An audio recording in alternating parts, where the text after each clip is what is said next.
गौरी पुत्र गणेश की जय हो, भोले बाबा की जय हो, गौरी माता की जय हो। राधे राधे, जय श्री कृष्ण। आप सभी का हमारे चैनल पे बहुत बहुत स्वागत है। आज हम अपने वीडियो में परिवर्तनीय एकादशी व्रत की कथा और उसका महात्म्य लेके आए हैं। तो चलिए दोस्तों, इसकी कथा का श्रवण करते हैं।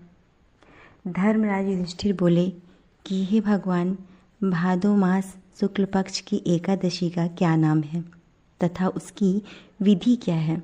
उस एकादशी के व्रत को करने से कौन सा फल मिलता है तथा उसका उपदेश कौन सा है, सो सब समझा कर कहिए। श्री कृष्ण भगवान बोले, अब मैं अनेकों पाप नष्ट करने वाली तथा अंत में स्वर्ग को देने वाली भादो मास के शुक्ल पक्ष की वामन नाम की एकादशी की कथा कहता हूँ। आप इसे ध्यानपूर्वक सुनो। इस एकादशी को परिवर्तनीय एकादशी भी कहते हैं। इस एकादशी को जयंती एकादशी भी कहते हैं। इस एकादशी की कथा सुनने मात्र से ही समस्त पापों का नाश हो जाता है। इस एकादशी के व्रत का फल वाजपेयी यज्ञ के फल से भी अधिक होता है। इस जयंती एकादशी की कथा से नीच पापियों का उद्धार हो जाता है।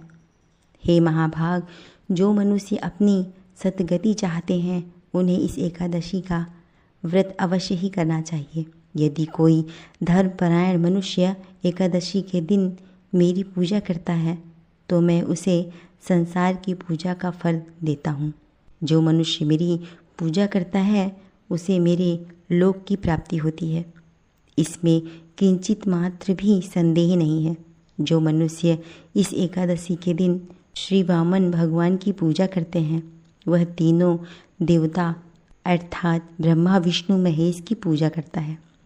जो मनुष्य इस एकादशी का व्रत करते हैं उन्हें इस संसार में कुछ भी करना शेष नहीं रहता।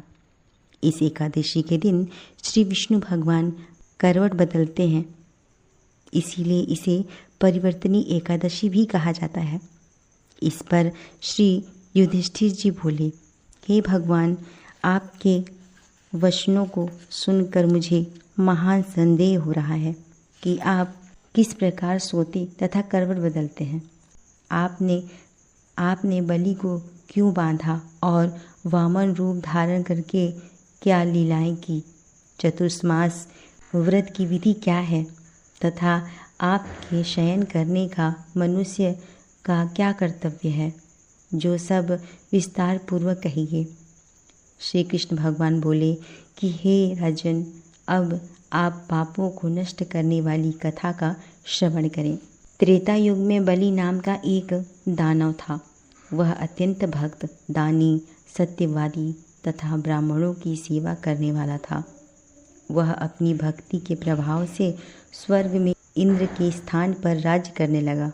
देवगण इस बात को सहन न कर सके और भगवान के पास जाकर प्रार्थना करने लगे। अतः मैंने वामन रूप धारण किया और अत्यंत तेजस्वी ब्राह्मण बालक के रूप में राजा बलि को जीता। इस पर युधिष्ठिर बोले, हे जनार्दन, आपने वामन रूप धारण करके उस बलि को किस प्रकार जीता, सो आप सब विस्तार समझाएं। श्री कृष्ण भगवान बोले कि हे राजन, मैंने वामन का रूप धारण करके राजा बलि से याचना की कि हे राजन, मुझे 3 पग भूमि दे दो, इससे तुम्हें 3 लोक दान का फल प्राप्त होगा। राजा बलि ने इस छोटी सी याचना को स्वीकार कर लिया और भूमि देने को तैयार हो गया। तब मैंने अपने आकार को बढ़ाया और भूलोक में पैर, भूलोक में जंघा और स्वर्गलोक में कमर, महलोक में पेट, जनलोक में हृदय, तपलोक में कंठ और सत्यलोक में मुख रखकर अपने सिर को ऊंचा बढ़ा लिया।